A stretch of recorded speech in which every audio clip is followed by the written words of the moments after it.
feel a bit guilty about saying this, but I DNF'd a book of an author that I actually enjoy reading.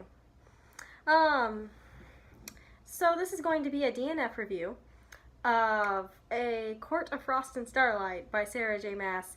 And I just have to say that I do feel really bad about DNFing the book, because contrary to the last review of a Sarah J. Maas book that I did, I do actually, I like the book. I like the world that she created. I had issues with it, in particular more, and like how she's addressing her character, and I really do feel like it was a shoehorned in sort of a thing, but I mean, you know, whatever. But the thing is that the sort of laziness was translated into A Court of Frost and Starlight. The book, now I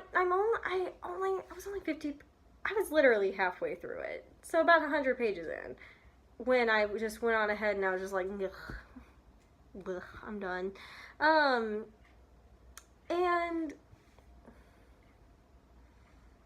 I don't know. It was a weird feeling, because I wanted to like the book, and then I didn't. And I do think that this might tell me a little bit about Sarah J. Maas's characters and how much work they actually need. Because the fact of the matter is, if it's literally Christmas. Like, she literally wrote a story about Christmas, and and like the characters doing like everyday things that they should be doing. And there's no political intrigue. There's like mentions of it, but it has like no substance. And then we have this, and I'm just talking about like where we are at this point. We have mention of Tamlin. We find out where Tamlin is, and she really did throw away like everything that she did with Tamlin as a character, and she kind of turned him into another beast character. Like that. The weird thing about this world is that we understand that Rhys is supposed to be the beast. The problem is that Tamlin was portrayed as the beast, and then he was portrayed as Gaston, and now he's being portrayed as the beast again. As much as I hate to say that, that's really bad character development. It really is. It's actually terrible, the way she's done that, because that really does not do, it doesn't allow the character, she did not allow his character to grow at all. Like, and also just the fact that, like, I was confused about him as a character, because here's the thing. When you're going to make somebody a villain and then not a villain, you need to have a part of their underlying character actually be a part of their underlying character. Like, the problem with Tamlin is that all we really know about him is that he's very overprotective to the point where he can basically be abusive. Well, that's great, but where do I go with this? I'm confused. And it's very weird what she did with Tamlin. She was trying very hard to make him a very despicable human being. And the thing is that, take me, for instance, because I'm writing a Beauty and the Beast retelling right here. I think I've rewritten my Gaston scenes like a billion times because something wasn't right.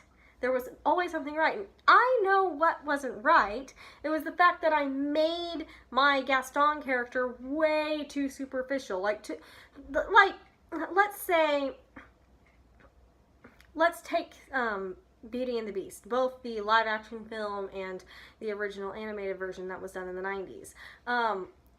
In the original animated version, Gaston is portrayed as somebody who seems to be kind of stupid, but the fact of the, a stupid brute, basically, who's a chauvinist. He's a little bit more than that, and we get kind of the sense of that as the movie goes along. In the live action version, Gaston's kind of portrayed as almost a sympathetic character, which I know they weren't going for, but to me he was more, I felt bad for him because he was actually interested in somebody who is supposed to not be vapid and shallow. As much as I hate to say this, they did not portray Belle very well in the live action film, and I don't know how much of that was Emma Watson's fault or the writer's fault. I'm more inclined to think that it was both, because Emma Watson was probably trying to figure out how to sing through all of that, and that didn't help. But anyway, my point being is that the fact of the matter is, in both movies, Gaston has kind of an in-game going on. Like, you get an underlying sense of his character. Even in the live action film, which made I mean, my Bard, the Bowman, it was just fun to watch as Gaston. And I'm saying Bard the Bowman because I don't remember his name. Because I'm terrible. I don't remember actors' names very well. Unless they're, like, really well known. Anyway, but, my point being is that you have an underlying establishment of their characters, and their character, as far as Gaston continues, like, especially in the live action film, as far as Gaston continues to kind of go downhill into villain status, because at the beginning of both movies, he's not a villain. He's really not a villain. He turns into one, but he's not a villain. The Beast in both movies is portrayed as a villain, like, completely a villain. Sarah J. Maas did a very good job of portraying Tamlin as not the villain in her first book, but making very clearly questionable decisions where you're just kind of like, you're kind of an idiot, you're a stupid brute. Okay, so we've established that. And in the same book, she also established Rhys as what should seem to have been the villain. From these books, the only person who kind of gets away from that is Rhys. And the thing is, in the second book, and it's one of the reasons why, like, I've never reviewed the second book, because I just forgot and got too busy because I was still in college at the time, and I still probably am kind of busy for this stuff. The fact of the matter is that the second book's pretty much standalone. Like, you didn't need to read A Court of Thorns and Roses to understand what was going on in A Court of Mist and Fury. And I can't remember the other one. In the last book, it's basically following action. Like, the last book, honestly, probably could have been told in about 100 pages. Honestly, like really, it could have been. And with that being said, like, that middle book probably could have been expanded upon, and basically had been about as long as, end up being about as long as, like, Outlander, for instance. And it probably would have been a better book if she'd done that, but she didn't. And that's the thing. And then also, this novella could have also gone into that part of the second book, or better yet, part of a third book, and just, like, been a beginning. But the problem is, it doesn't even work very well as a beginning for a third book, because it literally takes everything that happened in the first 3 books and just completely screwed it up. And anyway, back to Tamlin. What the issue with Tamlin is that in the third book, he's not a villain, but is, and suddenly his character split into 2 different things. In her attempt, I guess, to be morally ambiguous, but the fact of the matter is she kind of failed at it, because she doesn't read morally ambiguous characters. I've read Brandon Sanderson. I'm in the process of reading Timothy Zahn's Star Wars novels, for heaven's sake. They have really... He can portray a morally ambiguous character pretty well, actually. And then also... And he can portray a villain very well. But also, I'm also reading the Wheel of Time series by Robert Jordan. Talk about morally ambiguous characters. Basically, like, it's established in the first book, in Eye of the World, it's established that every single character on some level is morally ambiguous. That's a challenge, but he does it, and I think he does it successfully, and I can't wait to get to the next couple of books when I actually get to the point where I can do that.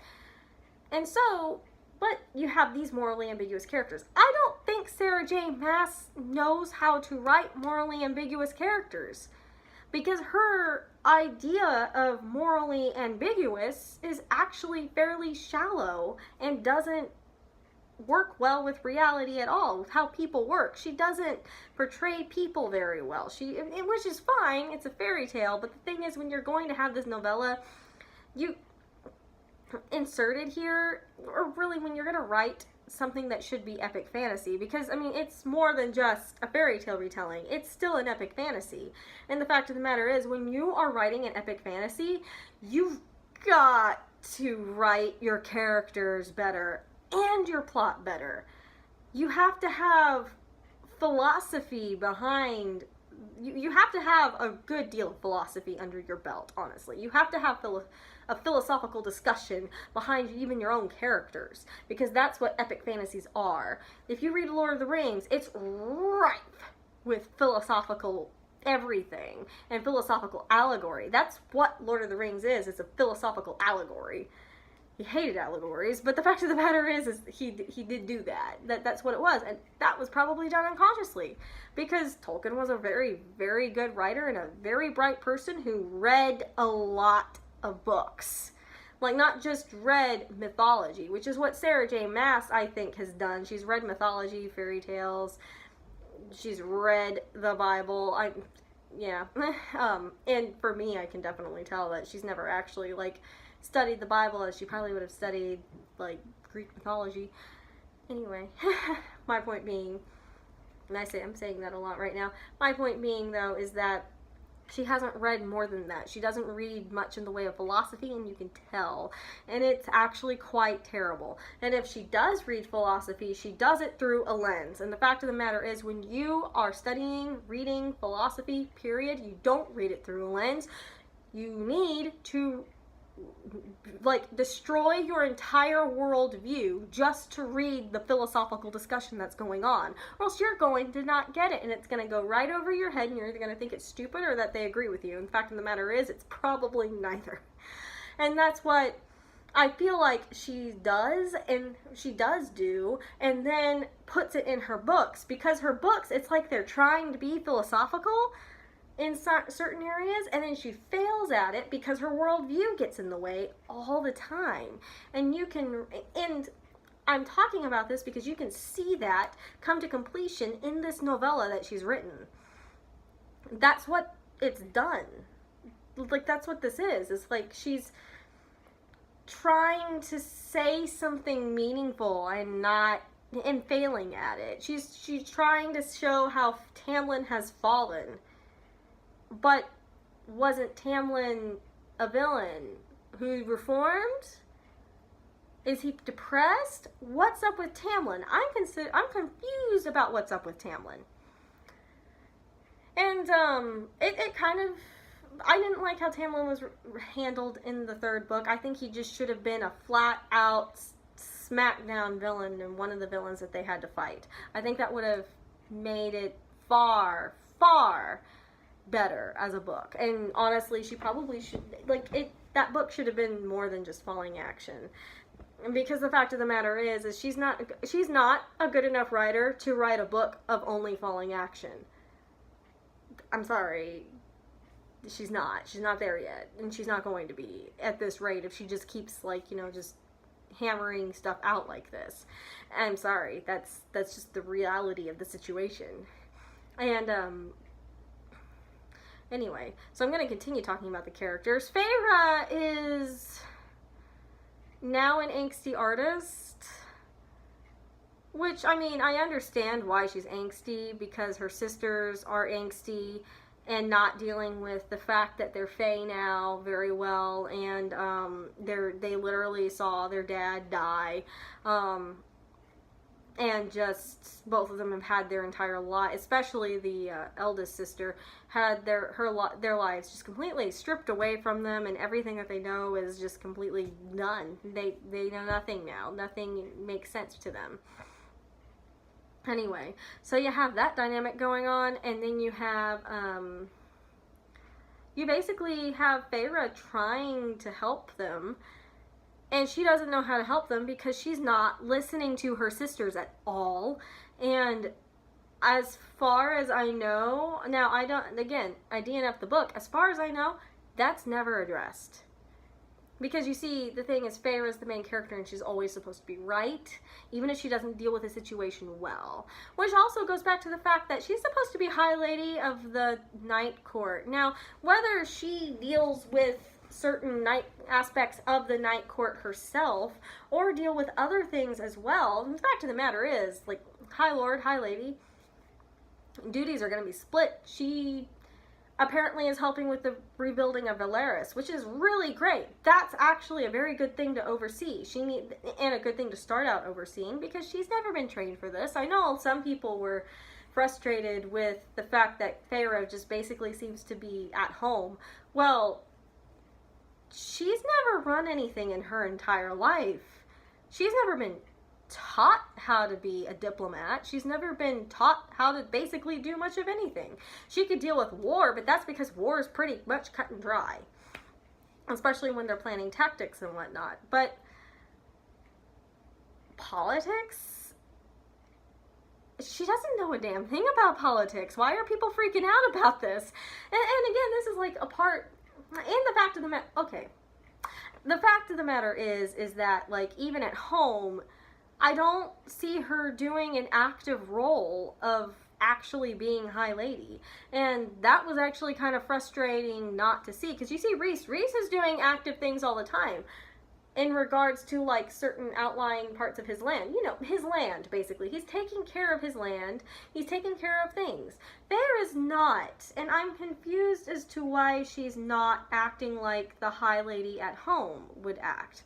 She doesn't have any of her duties. There's nothing for her to do, really. It's always confusing. And I don't get why Maas chose to portray Feyre in this kind of, I mean, domestic, like overly domestic realm. Like, uselessly doesn't really do much of anything except walk around and shop.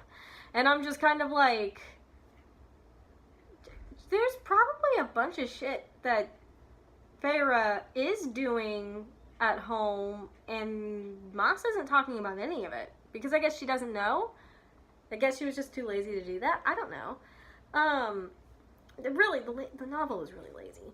Amren, I'm a little confused about Amren's character and things that are revealed about Amren. It doesn't make sense, and I don't know why Maas did that. And I'm just gonna leave that there. Cassian, you know, he's Cassian. Mor is angsty. Again, she can't make peace with what happened at all. And for me, again, that doesn't make sense, because you're dealing with characters that have lived for thousands of years. Why is Mor, over several centuries now, why is Mor having an existential crisis? I'm confused. Why? What is going on with Mor? This doesn't, like, her character didn't make sense at all in this book. Honestly, her character didn't make sense at all in the last book either, and so it's just, like, everything that we've established of Mor being a strong, independent female character who can actually kick ass and who can hold her own against very prideful people and hold her own against people in the Night Court. And then she completely she started the decimation of Mor in the last book with the whole I mean, I like guys, but I can only form meaningful relationships with women. And I'm just sitting here going, you have meaningful relationships with men already more. And you have one with a man who really, really might actually deeply love you for you. And you're just completely leading him on, and that's what kind of pissed me off about her, and also the fact that Feyre, and I've mentioned this in my last review, but of course Feyre never takes her to task on it. And then there's this, and then it comes up again in this book where Feyre mentions it, and more just basically like, don't talk about it. And I'm just like, what a bitch. This is your friend, and she's asking you a personal question about something that you've trusted her with, and she's asking about it because she wants to connect with you as a person. Like, come on. Can we not do that? Can we not do that at all? Like, really, let's try and not be stupid about this, Maas. I mean, like, Moore was a really good character in the second book when I didn't know her sexuality, and then all of a sudden her sexuality is revealed and Maas is not handling it well. The equivalent to this I can come up with is Cassandra Clare, who handled, I think she handled Alec well. I loved Alec. Alec was fun to read about. Moore is nothing like Alec. More real, and that's fine. They should be their own characters, but like, she didn't handle Moore very well at all in regards to revealing her sexuality. And again, like, the fact of the matter is that, like, just the way Moore suddenly is just kind of vapid and empty-headed is also very frustrating too, and I don't like it. Another thing, and I'm going to go ahead and end with this, is the setting of the book. I'm really confused about dress styles. I'm confused about the type of time period she's trying to convey. I'm confused about, honestly, I'm just basically confused about the setting. The setting is completely weird. I don't understand, I don't really know what the characters are wearing. For instance, are they wearing modern clothes? Why are they wearing modern clothes? I'm confused. Why are the characters wearing sweaters? I thought we were portraying something differently. I don't know, and that's really been frustrating me. That frustrated me throughout the book, and it kind of frustrated me in the other 3 books too, but there were other things going on that I went ahead and let it slide. But when you have nothing plot-wise going on in a novella, it really does come, it really comes to a head there, and it's just, I'm confused. I don't really understand what she was trying to convey in these scenes. So anyway, this is about 25 minutes of me ranting about how frustrated I am with Sarah J. Maas right now, especially with that very terrible novella that she came out with. I don't know why she did. I guess she knew we'd all buy it, so we did. So yeah, I bought it on my Kindle. Glad I didn't buy it on, like, anything more than that. So yeah, I mean, meh. It was meh. That's what it was. I mean, I didn't like it. I really didn't. I'm sorry. And if y'all don't like that I didn't like it, then whatever. But I'm probably still gonna buy the next book, because hopefully it'll get better. Hopefully. Fingers crossed.